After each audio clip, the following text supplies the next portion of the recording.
Différents points importants qu'il faut connaître pour réaliser une bonne thermographie, dans le sens où on va avoir déjà une vue d'ensemble de ce qu'est la thermographie, en quoi elle va être utile, en quoi cet outil va nous permettre de faire un diagnostic dans différents domaines d'application. Nous allons voir aussi durant cette heure une vue globale des différents domaines d'application et voir les points importants qu'il faut noter dans les paramétrages de la caméra et dans les méthodologies employées. Alors, ce cours, c'est une introduction, donc c'est un webinaire qui va durer environ 45 minutes. On laissera à la fin de la session du temps pour poser des questions. Vous avez dans l'interface une possibilité de poser des questions et j'y répondrai sans aucun problème. Alors, au tout début, je vous ai mis mes coordonnées, je vous les mettrai aussi à la fin de la présentation si vous souhaitez poser vos questions, si vous avez des demandes sur des domaines d'application spécifiques, sur des problématiques spécifiques. Si vous-même vous utilisez une caméra et que vous avez des questions annexes, il y a des sujets qui n'ont pas été traités, vous pouvez sans aucun problème m'envoyer un petit mail. Donc la nomenclature aujourd'hui va être celle-ci. Bon, ITC, je vais me présenter, donc je suis en charge de la partie formation au sein de FLIR, je m'occupe de toute la partie UMEA Sud, donc notamment la France. Je suis basé à Paris. ITC est la division donc de formation et aussi donc dans différents domaines d'application liés à l'infrarouge. Et ITC a pour but de former les gens dans différents domaines qui peut être, ce qu'on voit souvent, c'est le bâtiment et le domaine industriel, mais aussi détection gaz, les énergies renouvelables, toutes les caméras qui sont aussi dédiées à une utilisation ponctuelle. C'est-à-dire que vous avez dans les gammes de caméras maintenant des caméras qui peuvent se mettre sur des téléphones portables, des caméras portatives que l'on retrouve d'entrée de gamme, ou ça va être une utilisation ponctuelle où on veut s'assurer d'une répartition énergétique au niveau d'une image pour voir les phénomènes qui s'y trouvent. On peut prendre un radiateur par exemple pour voir si le radiateur est uniforme en termes de température. Donc on retrouve aussi ces caméras dans le domaine de la R&D et on a des formations qui sont dédiées.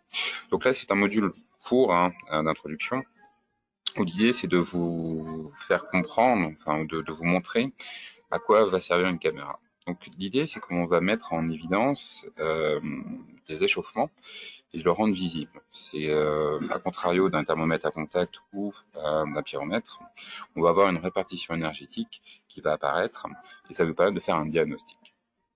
Donc la thermographie infrarouge, on a thermo et graphie. Graphie, donc l'image, et thermo, mesure.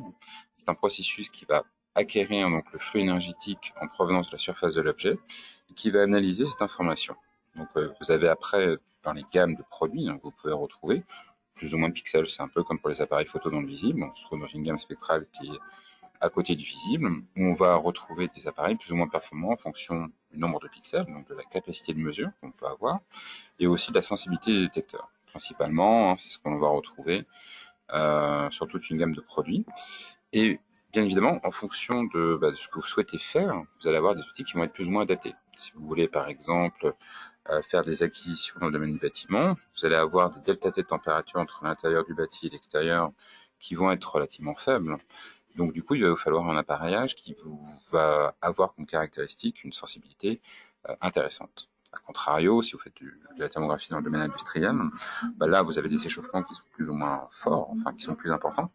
Et donc là, la problématique de la sensibilité n'est pas celle-ci, mais ça va être plutôt une problématique de capacité de mesure, à savoir qu'il va falloir une matrice avec beaucoup de pixels pour que vous puissiez, à une certaine distance, vous assurer de la mesure de la température.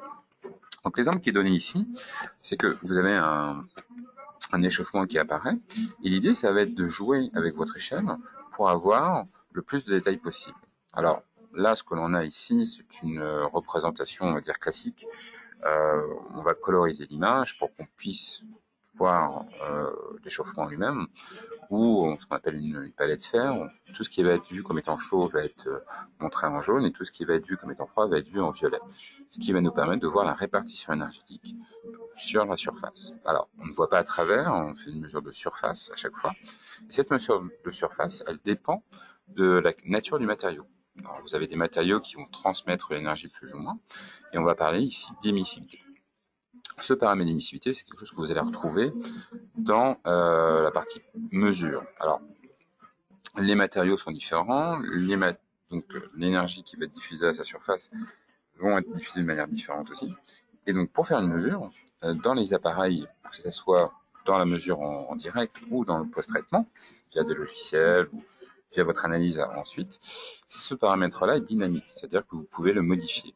Dans une image infrarouge, telle qu'on la voit ici, vous avez une matrice rectangulaire, X pixels en vertical et Y pixels en horizontal, ou inversement. Vous avez la possibilité de tout modifier. C'est-à-dire que vous pouvez changer la colorisation de l'image, vous pouvez rajouter des outils de mesure, des outils de mesure qui peuvent être multiples. Vous pouvez retrouver des points de mesure, des zones, des profils aussi, si vous le souhaitez. Vous pouvez ajuster votre échelle. Là, par exemple, on va de 29,6 à 88,6. Ici, on va avoir plus de détails. Si par exemple, on veut se centrer sur quelque chose qui va être entre 50 et 88 degrés, on va pouvoir ajuster cette échelle-là. Et ainsi, mettre en évidence ces gradients thermiques qui apparaissent au niveau de de ce que l'on vise.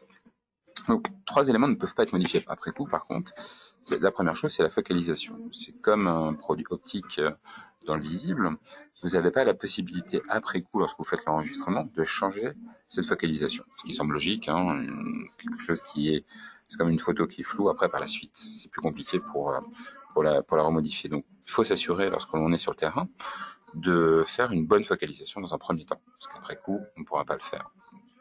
Dans un deuxième temps, il faut choisir la bonne courbe de calibration. Savoir que si vous avez quelque chose qui est en face de vous qui chauffe à 400 degrés et que vous choisissez une courbe de calibration dans l'appareil prédéterminé qui va de moins 20 à 120 degrés, qu'est-ce qui va se passer? C'est que l'appareil va vous dire que vous saturez. Savoir que vous allez être au-dessus du maximum de la courbe de calibration, de la capacité que l'appareil a à faire en termes de mesure. Donc là, c'est le deuxième point, donc ajuster cette partie-là. Donc ça, bien souvent, vous avez quand même des gammes assez étendues, donc ce qui rarement à 400 degrés. Et le troisième point, ça va être la capacité de mesure. Savoir, à la distance à laquelle je suis, est-ce que je suis capable de faire une mesure d'un objet ayant une taille prédéfinie. Si vous regardez une maison, par exemple, bon, les surfaces sont assez importantes, donc vous pouvez faire des mesures de température. Mais dans la partie, par exemple, bâtiment, la problématique que l'on peut voir, c'est des pathologies liées à l'humidité, à l'isolation, au fuite d'air. Alors que cette notion de mesure, d'où la notion de matrice importante dans le domaine électrique, elle est plus présente. À savoir que là, vous allez vous retrouver avec des objets de tailles différentes. Ça peut être des contacteurs, des disjoncteurs, des relais, des fusibles, des câbles. Et ces éléments-là vont avoir des tailles différentes. Donc, c'est-à-dire qu'à une distance définie, avec l'appareil que vous avez, à savoir une matrice et une optique qui va être avec un angle d'ouverture plus ou moins grand, vous allez avoir une capacité de mesure plus ou moins importante. Donc du coup, au départ, il faut prédéfinir ces choses-là pour s'assurer. Alors, vous pouvez aussi changer, si vous avez un outil, changer les optiques. C'est-à-dire que vous pouvez basculer d'un 24 degrés à un 12 degrés, comme pour les appareils photo numériques. On peut faire l'association assez facile. Donc ces trois éléments-là ne peuvent pas être modifiés après coup, vous pouvez tout modifier. Donc où est-ce qu'on se situe dans le spectre électromagnétique? C'est-à-dire que l'infrarouge se situe entre le visible et les micro-ondes. Dans cette bande spectrale de l'infrarouge, vous avez deux sous-bandes, à savoir des ondes moyennes et des ondes longues. Alors, pour simplifier, on appelle les ondes moyennes des caméras qui vont être refroidies, et les ondes longues des caméras qui vont être dites holométriques, stabilisées en température. Les principales caractéristiques de ces deux types de technologies, qui correspondent à ces deux bandes spectrales-là, c'est que dans la partie volumétrique, vous allez être sur des appareils plutôt de terrain, stabilisés, donc plus facile à mettre en œuvre. Le temps d'avoir une image, ça va être le temps du processus de la mise en route de votre caméra. Quand c'est refroidi en température, vous allez augmenter votre capacité de mesure, mais du coup, vous avez un temps de stabilisation qui peut durer 7 à 8 minutes. Mais par contre, vous pouvez aussi changer le temps d'intégration. Vous êtes sur un détecteur photonique, donc quelque chose qui va être beaucoup plus performant en tant que tel, mais moins maniable. Donc, ce qu'on retrouve bien souvent sur le terrain, lorsque vous êtes amené à faire des contrôles, à faire des mesures de température, ce sont des caméras dites bolométriques, donc des caméras qui sont sur une bande spectrale onde longue, à ce niveau-là. Donc, quelles sont les différenciations que l'on peut voir, ou les similitudes que l'on peut voir entre la partie infrarouge, la thermographie, et le visible. Si je prends ici une photo visible sur le côté gauche, vous voyez que vous avez un poster posé sur un mur, et je pose ma main. Ma main sur le mur va être posée à côté justement du poster. Qu'est-ce qui va se passer? Il va y avoir un phénomène d'absorption de l'énergie. Le corps est à une certaine température. Par conduction, cette chaleur qui va être dégagée à la surface de ma main va être absorbée par le mur. Et cette absorption, le mur va absorber de l'énergie, mais il va réémettre celle-ci à un moment donné. La caméra, ce qu'elle va faire, ça va capter le rayonnement de l'énergie qui va être réémise à la surface du mur. Donc pour voir quelque chose, il nous faut absolument un delta T température, une différenciation de température, une différence de température qui nous permet d'avoir des gradients thermiques. Si je ne pose pas ma main sur le mur, je n'aurai absolument rien. Il n'y aura pas d'échange énergétique en tant que tel. Ce qui veut dire que dans le domaine du bâtiment, si je veux voir quelque chose, il va falloir que mon bâtiment soit chauffé par rapport à l'extérieur, qu'il y ait des échanges énergétiques. Dans le domaine industriel, il va falloir que mes équipements soient mis en route, qu'il y ait de la charge, pour qu'on puisse justement voir quelque chose. Donc la caméra n'aura de sens, il ne fonctionnera que s'il y a des échanges énergétiques. Donc dans le domaine électrique, par exemple, si vous faites dans le domaine de la R&D, vous mettez en route un processus et ensuite vous allez avoir des échauffements qui vont apparaître naturellement. Dans le domaine du bâtiment, il faut vous mettre en méthodologie, cette pratique-là. C'est-à-dire qu'il faut mettre en pratique le fait que, au départ, il faut que vous ayez des échanges. Sinon, vous ne pourrez pas visualiser des problématiques d'isolation ou d'humidité, par exemple. Si vous voulez avoir des problématiques de fuite d'air, il va falloir, à un moment donné, amener aussi de la ventilation. Donc, il va falloir peut-être un peu plus penser son inspection, ou ce que l'on souhaite visualiser dans le domaine du bâtiment, alors que dans le domaine de l'industrie, là, les échauffements sont naturels. Donc si on donne un autre exemple, là j'ai deux verres d'eau posés sur une table. Dans l'un des deux verres, j'ai mis de l'eau chaude et cela apparaît clairement par conduction au niveau de notre caméra infrarouge. Alors vous voyez qu'ici vous avez une autre type de colorisation, c'est-à-dire que vous avez maintenant une palette qu'on appelle arc-en-ciel. Toujours le même principe, c'est-à-dire que tout ce qui va être rouge va être considéré comme étant chaud, et tout ce qui va être, on va dire, de couleur bleue va être vu comme de couleur comme froid. Alors, si vous regardez cette image, en bas, vous avez un petit epsilon et T réfléchi. Ce sont les deux paramètres qui vont nous permettre de faire des mesures. C'est-à-dire que dans la caméra, on a en termes de paramétrage pour la capacité du matériau qui émet du rayonnement, ce fameux paramètre d'émissivité qui va varier entre 0 et 1. Et là, on a défini que à la surface de mon verre, je vais pouvoir faire une mesure si l'émissivité est à 0,5. Alors là, je vois les phénomènes thermiques parce qu'il y a un phénomène de conduction. À l'intérieur, j'ai de l'eau chaude qui conduit à la surface de mon verre, et c'est pour ça que ça apparaît comme étant chaud. À l'identique pour l'eau froide. Donc, au niveau des échanges thermiques, le paramétrage que l'on retrouve dans la caméra importe peu. J'ai la réalité des choses, c'est ce qui se passe.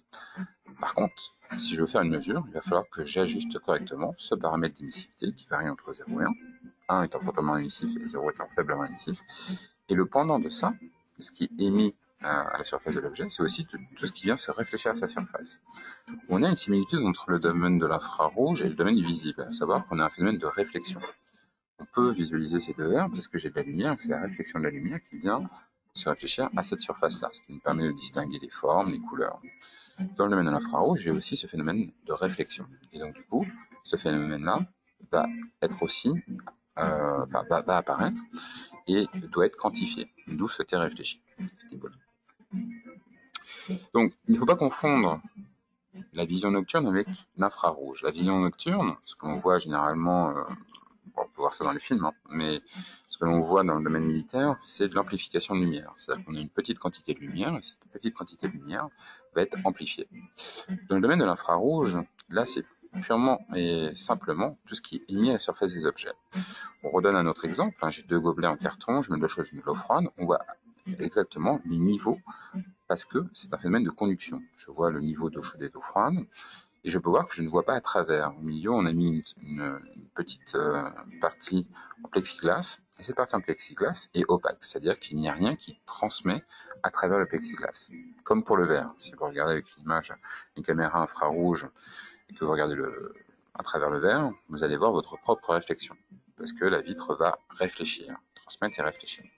Et du coup, dans le domaine de l'infrarouge, comme vous pouvez le voir sur l'image de droite, ça ne transmet pas. Il n'y a aucun flux énergétique qui va être transmis à travers le plexiglas ou à travers le verre. C'est ce que l'on peut prendre un exemple un peu plus d'actualité, c'est-à-dire que pour les personnes qui ont de la fièvre quand il y avait le H1N1 ou quand il y a des problématiques de virus, on met dans les aéroports des caméras thermiques pour visualiser si les personnes ont de la fièvre ou pas. Et la partie du corps humain qui est la plus proche de l'extérieur à la température interne de notre corps, c'est au niveau des yeux.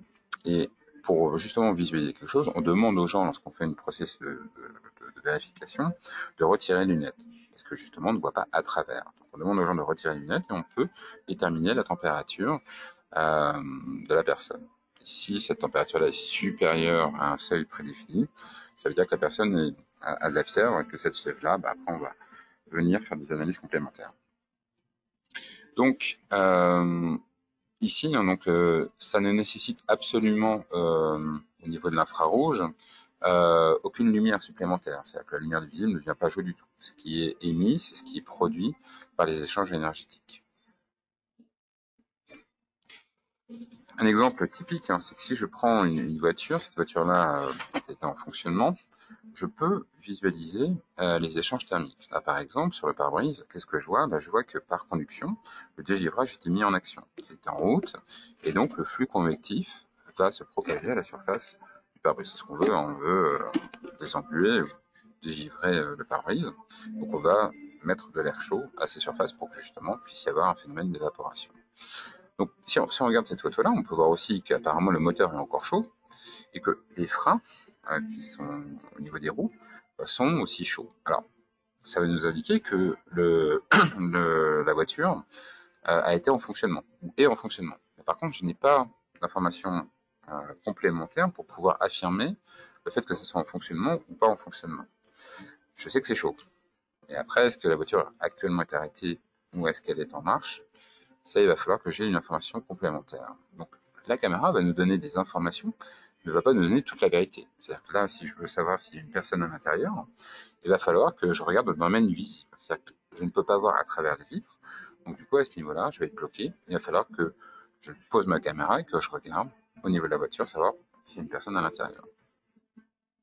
Donc, toujours au niveau de l'échelle, hein, on a moins 3,3, 12,5, le chaud et le froid.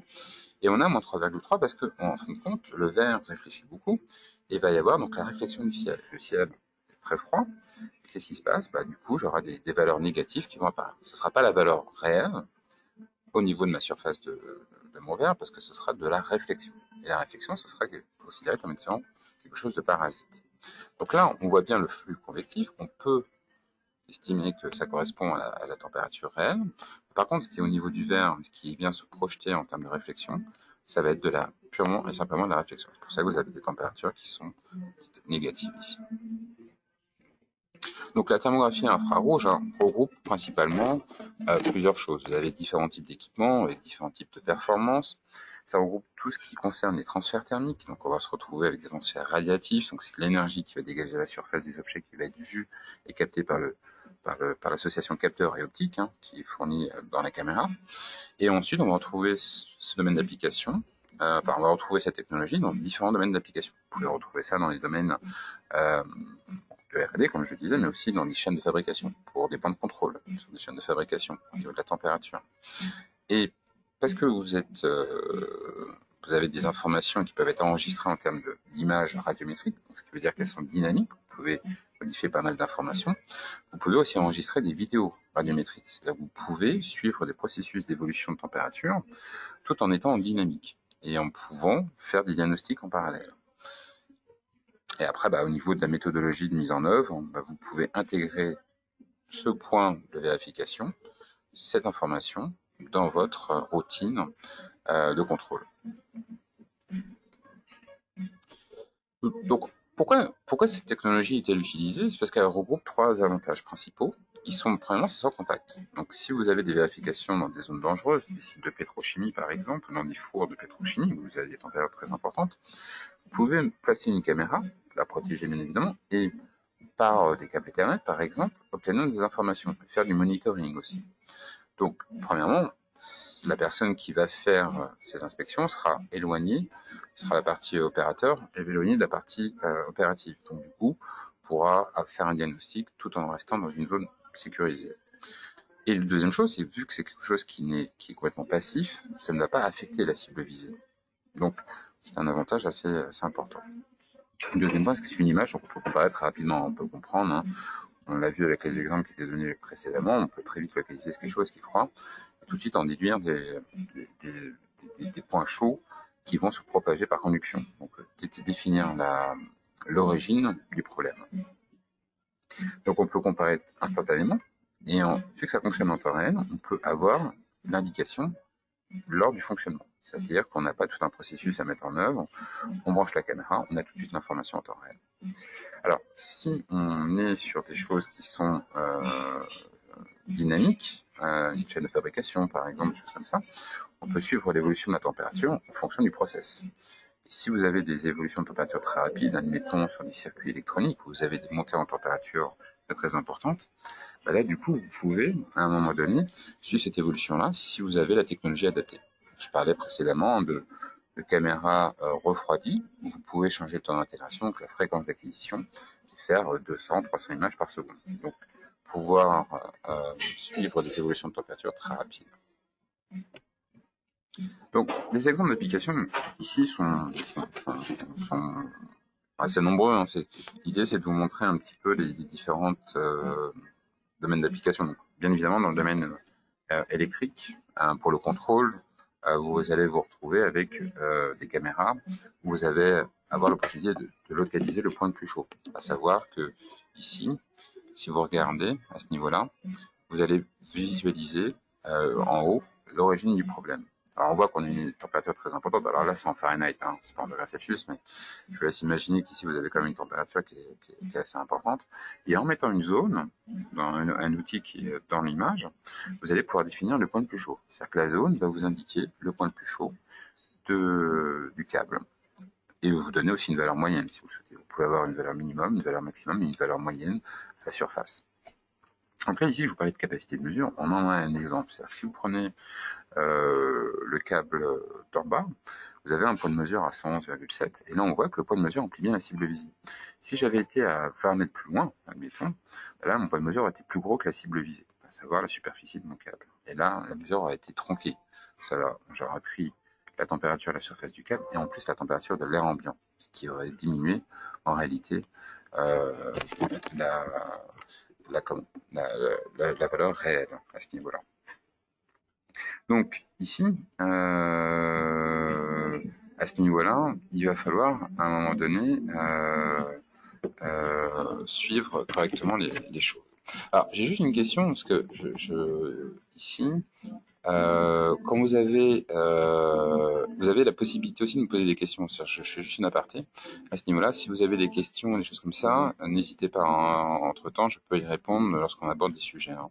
Donc vous avez un petit onglet questions sur le côté droit et vous avez aussi des documents que vous pouvez télécharger qui sont libres de droit, donc notamment sur les bases de l'infrarouge. Donc c'est exactement la même présentation à ce niveau-là.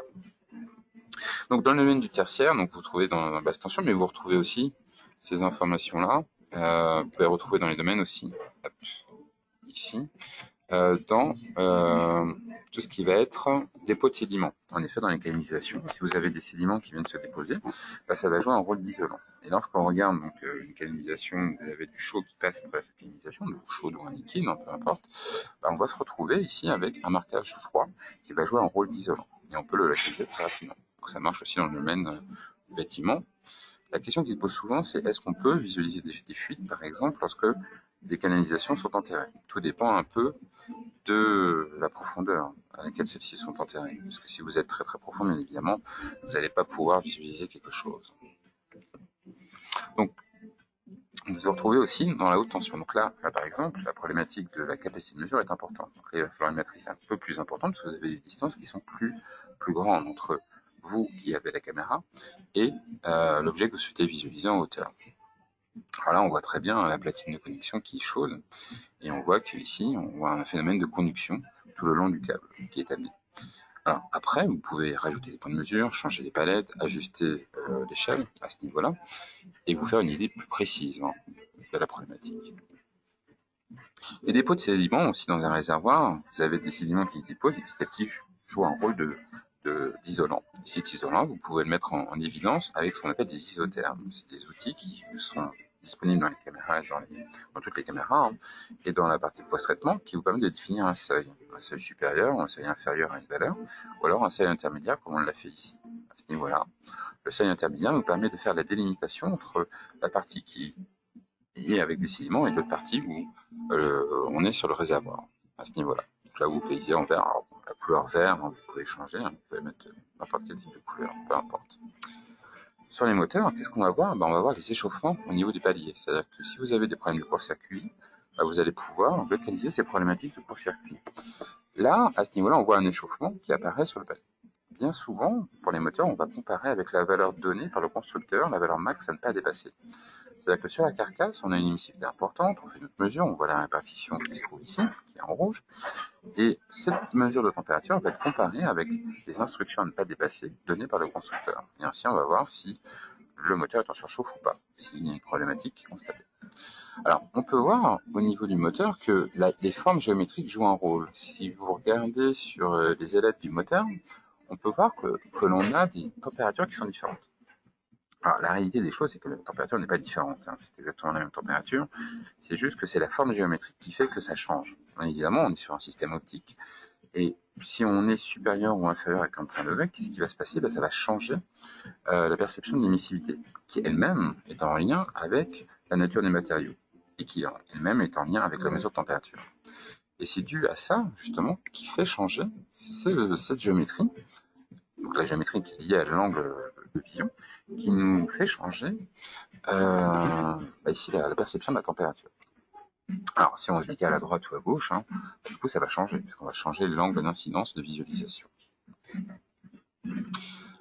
Au niveau des remplissages, si vous avez une zone de stockage et que vous avez du liquide chaud, du liquide froid, par exemple, vous pouvez visualiser le niveau, tout simplement, on peut le distinguer entre les deux. Alors, vous pouvez le distinguer si vous avez un liquide chaud, mais si par exemple vous avez un liquide froid, qu'est-ce qui va se passer? Du coup, vous pouvez jouer avec l'apport solaire externe, c'est-à-dire que le soleil va apporter de l'énergie, va être absorbé par la paroi du réservoir ici, et qu'est-ce qui fait? Cet échauffement qui est produit par le soleil va être absorbé, et vu qu'on n'a pas la même densité entre la partie supérieure où il y a de l'air et la partie inférieure où il y a de l'eau, du coup ça va chauffer différemment. L'air va se chauffer plus rapidement et moins dense que l'eau, et donc du coup on aura une délimitation qui sera très très marquée à ce niveau-là, parce qu'on n'aura pas la même densité ici. Alors, tout ce qui est mécanique aussi, hein, j'ai oublié d'en parler, mais la partie mécanique est importante pour voir toute la problématique d'usure. Donc là, sur des courroies, si une courroie est trop tendue, si celle-ci est défectueuse au fil du temps, si elle s'est détériorée au fil du temps, on va pouvoir suivre tous les 6 mois ou tous les ans, si on fait une maintenance, l'évolution de cette problématique-là, avant justement que le problème soit accentué. Donc là, on fait des points de mesure et on peut ainsi suivre l'évolution des problématiques. Alors, surveillance de procès, j'en parlais un peu, vous pouvez avoir des caméras fixes, hein, des portées, et vous pouvez faire du monitoring en continu, en direct, et voir les évolutions de température ou voir la bonne répartition. Si vous êtes sur des fours papier, par exemple, ou des fours béton, là vous allez avoir une surface, et cette surface, vous savez que vous avez un meilleur rendement lorsque vous avez une température uniforme sur celle-ci. Et donc, si vous commencez à avoir des changements, vous pouvez définir des seuils, des alarmes, avec du monitoring en live, en direct. Des applications aussi qui vont être dédiées pour les fours, donc des très hautes températures. Il faut savoir que vous pouvez aller à peu près de moins 40 à 2000 degrés dans les mesures de température. 2000 degrés avec des probes de calibration qui vont être associées à la caméra, qui vont être un peu particulières, parce que toutes les caméras ne vont pas jusqu'à 2000. Hein. Mais si vous avez des fours de pétrochimie, si vous voulez voir par exemple à travers les flammes, des choses comme ça, on peut, comme dans le domaine de l'électronique, ajouter des filtres spécifiques qui vont nous permettre de faire des fonctions propres. Donc si on veut voir à travers les flammes, on va utiliser un filtre spécifique et on va utiliser une caméra qui va nous permettre de voir ça. Si on veut faire des mesures très très haute température, pareil, on va utiliser une caméra qui va être dédiée à ça. Donc, tout dépend du besoin. Et vous voyez que les températures qui sont affichées dans l'exemple de l'image de droite sont aux environs de 800 degrés. On commence à être sur des températures très, très, très importantes. On peut voir les effets de la variation angulaire aussi. La problématique, c'est que ici, on ne peut pas avoir une vue d'ensemble du four. Les tubes sont sur les deux parties du four. Donc, pour avoir une vue globale, il faudrait qu'on soit à l'intérieur. Ça peut être dommageable pour la caméra, c'est une utilisation one-shot. Ce serait pas très bon, donc du coup, on la met à l'extérieur, on la protège au niveau de l'optique, et on fait nos mesures. Donc, contrôle qualité, on peut mettre des profils et voir si on a des évolutions de température tout le long ici du rouleau qui est en process, et on peut ajuster la fréquence d'acquisition si on a une caméra qui est adaptée. Ce qui sort un peu de l'ordinaire, c'est toutes les problématiques qui peuvent être liées ici, par exemple, pour les avions à l'humidité. Là, on regarde toute l'humidité qui provoque de l'eau, et donc du coup, ça vient à un moment donné. On voit qu'on a des problèmes d'étanchéité au niveau de cet avion-là, dû au marquage, de tout ce qui va être considéré comme étant froid. Donc là, ce qu'on fait, c'est qu'on utilise aussi des outils additionnels à la caméra infrarouge, à savoir une porte soufflante. On va apporter un flux d'air et on va se mettre en dépression. Donc, dépression ou surpression, en fonction de si on fait l'inspection de l'intérieur ici, de l'avion, ou de l'extérieur. Alors ça peut être exactement la même chose au niveau d'un bâti. Pour une pièce, on va utiliser une porte soufflante au niveau de l'infiltrométrie. Tout ce qui est application maritime aussi, donc l'étanchéité des coques. On peut aussi visualiser les impuretés au niveau des matériaux en utilisant des méthodes flash, à savoir que là, vous allez pulser de la lumière, donc de l'énergie, et que vous allez pouvoir synchroniser cette source énergie extérieure avec la réponse du capteur. Donc là, c'est ce qu'on appelle du locking. Enfin, vous allez pouvoir faire du locking et pouvoir voir des impuretés qui vont se trouver au niveau des matériaux. Donc voir la solidité de la coque. L'idée, c'est que on veut vérifier que la structure même de la coque soit très résistante. Donc qu'il n'y ait pas de bulles d'air qui soit mis entre les matériaux. Donc je parlais de problème d'isolation, vous avez un exemple qui est donné de l'intérieur et de l'extérieur. Le bâtiment est chauffé, l'extérieur il fait froid, donc du coup si on se trouve à l'intérieur, s'il y a des problèmes d'isolation, on va avoir un rendu qui va être froid. Et à l'identique, si je me mets à l'extérieur du bâti, qui fait chaud à l'intérieur, s'il y a un problème d'isolation, ça va être vu comme étant chaud, c'est-à-dire que l'isolant va être manquant. Alors l'isolant peut être manquant, tout simplement, peut être vieillissant, donc peut glisser, ou être détérioré aussi. Donc, du coup, tout ça, on va investiguer après par la suite. L'idée, c'est qu'on va pouvoir avoir un diagnostic très rapide en un minimum de temps. Tout ce qui est fuite d'air, donc des problématiques de battants au niveau des fenêtres, et voir aussi si les climatisations sont en fonctionnement, des problématiques de fuite d'air aussi au niveau de tout ce qui est prise, raccordement, interrupteur. Toutes ces choses-là, on va pouvoir le localiser très facilement. Alors, bien évidemment, si vous avez une porte soufflante, vous allez accentuer ce phénomène-là et vous allez avoir une visualisation plus accrue de ces choses-là. Par exemple, c'est une image qui a été prise avec une porte soufflante. À savoir que là, vous voyez que les motifs thermiques qui sont liés à la convection sont beaucoup plus denses. On voit que le flux d'air froid qui vient de l'extérieur s'infiltre plus facilement. Ce marquage-là est beaucoup plus présent. Et donc là, bien évidemment, qu'est-ce qu'on a On a une problématique d'étanchéité tout autour de la fenêtre. Alors, je reviens sur cette image-là. Ici, les mesures de température en tant que telles n'ont pas beaucoup d'importance. Ce que l'on fait beaucoup dans le domaine du bâtiment, c'est principalement de la localisation. Ce qu'on veut, c'est s'assurer et visualiser les problématiques qui sont données. La partie mesure n'est pas très très importante ici. Tout ce qui va être aussi problématique d'étanchéité au niveau des fenêtres, les pertes d'argon par exemple, sont localisées comme étant des points faibles, donc des marquages thermiques qui vont être vus comme étant froids ici. On voit sur les deux parties, on voit que l'argon petit à petit ça n'est plus présent. Alors, on peut aussi voir toutes les problématiques d'étanchéité au niveau des toitures. Si vous avez par exemple des toitures terrasses, si vous avez de l'infiltration, donc de l'eau qui vient sur cette toiture-là, vous avez un isolant, mais cet isolant n'est pas très performant, donc du coup l'eau vient s'infiltrer. Et justement, avec l'apport extérieur du soleil, le soleil va venir chauffer la partie qui est humide, donc l'eau, et ça va apparaître comme étant chaud. Donc du coup, tout ce qui va être, si on fait une inspection en toiture terrasse, tout ce qui, on attend donc, durant toute la journée, il y a un apport solaire, donc ça vient chauffer l'eau. Et qu'est-ce qui va se passer après par la suite? On va attendre le coucher du soleil pour que toute cette énergie qui a été emmagasinée durant la journée puisse être réémise. Et donc, tout ce qui va être vu comme étant chaud au niveau de la caméra va être considéré comme étant zone humide au niveau de notre toiture terrasse. À ce niveau-là. Donc ça, c'est quelques exemples d'applications. Après, c'est des méthodologies qui sont employées. Donc du coup, après, c'est des modules applicatifs où on explique justement quelle méthodologie employer, quels sont les points importants, et faire attention aux problématiques de réflexion, problématiques d'émissivité.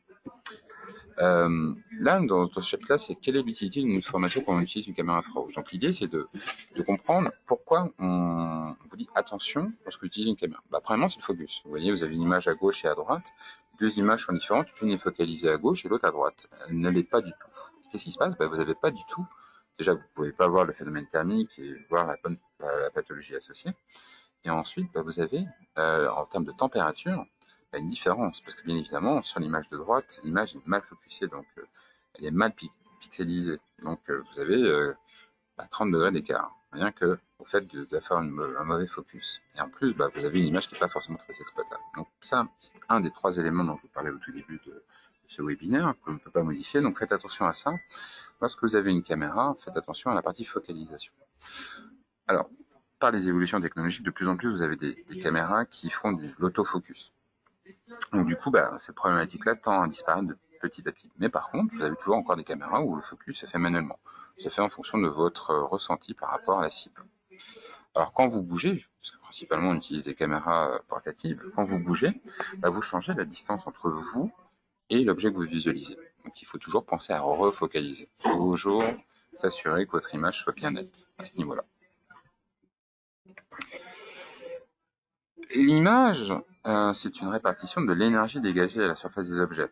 Et cette énergie-là, vous avez face à une échelle de température. Cette échelle, elle peut être en mode automatique, c'est-à-dire que c'est la caméra qui va définir le mode automatique, ou alors en mode manuel. Là, je voulais vous donner un exemple. Si vous mettez tout en automatique et que vous regardez des différences de température assez importantes, vous vous retrouvez avec le ciel qui est froid et des échauffements, par exemple, sur un site industriel. Donc vous avez une échelle assez dilatée. Là, par exemple, on va de 38,5 à 96 degrés. Par contre, si on va en mode manuel, qu'est-ce qui se passe? Je réduis mon échelle, et là, je peux localiser les problématiques. Donc c'est beaucoup plus intéressant. Donc, toujours penser à bien ajuster son cadrage, on appelle ça un cadrage thermique, pour pouvoir localiser les problématiques en face de nous. Donc là, vous voyez bien la différence entre l'image de gauche et l'image de droite. L'image de gauche, j'ai tout qui est saturé en tant que tel. Et l'image de droite, là, je vois bien le défaut qui apparaît à ce niveau-là.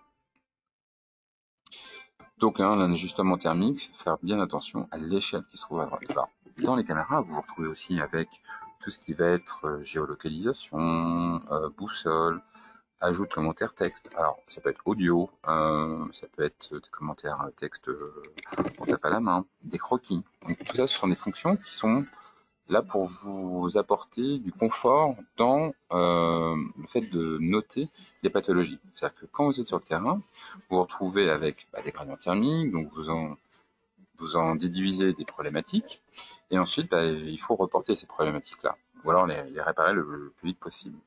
Donc là, vous avez à voir soit des commentaires audio, soit vous pouvez déporter aussi votre image directement par Wi-Fi, rajouter des outils externes par Bluetooth, et ça vous donne du confort d'utilisation, et donc un gain de productivité.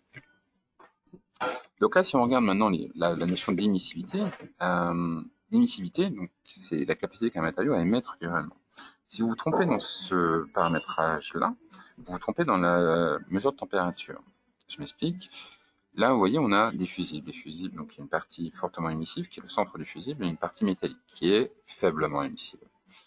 Si je fais un delta T entre le fusible qui se trouve tout au-dessus et le fusible d'en bas, sur la partie centrale du fusible, j'obtiens donc 125,3 degrés moins 90,8, un delta T de 34,5 degrés.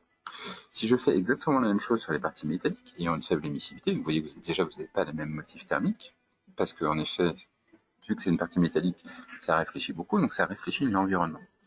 Et l'environnement dans lequel se trouvent ces fusibles, c'est un environnement qui est froid. C'est-à-dire qu'en face, il y a un mur, et le mur est froid, donc du coup, ça vient réfléchir le froid de ce mur-là. Et si on fait un delta T, j'obtiens 77,9 sur le physique du bas et 72,4 sur le physique du haut, et j'ai un delta T de 5,4 degrés. Donc, vous voyez, vous n'avez pas du tout la même urgence, le même différentiel de température au niveau du défaut. Donc, bien faire attention lorsqu'on fait une mesure de température à cette notion d'émissivité des matériaux, à faire des mesures sur des matériaux qui ont la, la plus grande capacité à émettre du rayonnement, la plus grande émissivité. Donc ces phénomènes de réflexion, juste pour vous donner un exemple, je prends une tasse, je mets de l'eau chaude à l'intérieur, par définition, elle va conduire à la surface de la tasse et va émettre du rayonnement. Si je mets un miroir sur le côté gauche, qu'est-ce qui se passe? Je peux le voir d'un point de vue visible, hein, j'ai la réflexion de la tasse sur le miroir, mais je vais aussi avoir exactement le même marquage thermique au niveau de l'infrarouge sur l'image de droite, de l'émission d'énergie dégagée à la surface de la tasse, qui vient même elle-même se réfléchir à la surface de la table. Alors pourquoi elle se réfléchit à la surface de la table? Parce qu'il y a du vernis, et ce vernis-là réfléchit aussi. Donc on peut voir ce phénomène de réflexion. Donc en changeant l'angle d'incidence, ce phénomène de réflexion va bouger. Donc tout simplement, si vous êtes sur le terrain, si vous bougez et que vous voyez que votre point chaud bouge en même temps que vous, ça veut dire que c'est de la réflexion. C'est-à-dire que ce que vous essayez de mesurer a une faible émissivité, donc une forte réflexion. Les deux sont cependant. Un autre exemple de réflexion, je prends exactement le même cas de figure, mais ce que je fais, c'est que je bouge à droite. La première image, je suis devant, mon propre corps émet du rayonnement, et qu'est-ce qui se passe? Mon rayonnement vient se réfléchir à la surface des parties métalliques. Pas au niveau des câbles, mais au niveau de la partie métallique de jonction. Je bouge à droite, et qu'est-ce qui se passe? Ce motif thermique-là qui apparaît comme étant chaud, se décale et vient apparaître sur la partie droite. Ce qui veut dire que c'est la réflexion. Ce que je vous expliquais juste avant, c'est que si vous bougez et que vous avez un point chaud qui bouge aussi, ça veut dire que c'est de la réflexion. Donc du coup, je vais plutôt privilégier de faire mes mesures sur la partie, on va dire la partie câble à ce niveau. Donc ici, si je regarde, vous avez aussi tout ce qui est chaleur indirecte. Si je mets une boîte et que je mets une ampoule à l'intérieur, par convection, il va y avoir un échauffement, et cet échauffement-là va apparaître à la surface de la boîte. Donc du coup, qu'est-ce que l'on note? Ici, on voit un marquage thermique à cette surface, et ça apparaît comme étant chaud. Si je regarde, si j'ouvre la boîte métallique, qu'est-ce qui se passe? Je vois bien mon ampoule, qui elle-même va émettre du rayonnement. C'est ce phénomène de convection qui va apparaître à la surface de ma boîte ici. Donc il peut y avoir des sources de chaleur indirecte. Il faut faire attention à ça. Un néon, par exemple, qui va être en route, c'est pas la lumière en tant que telle qui va poser problème, mais ça peut être éventuellement l'émission d'énergie dégagée par ce néon-là qui va venir se projeter à la surface d'un objet, qui va être une source de chaleur indirecte.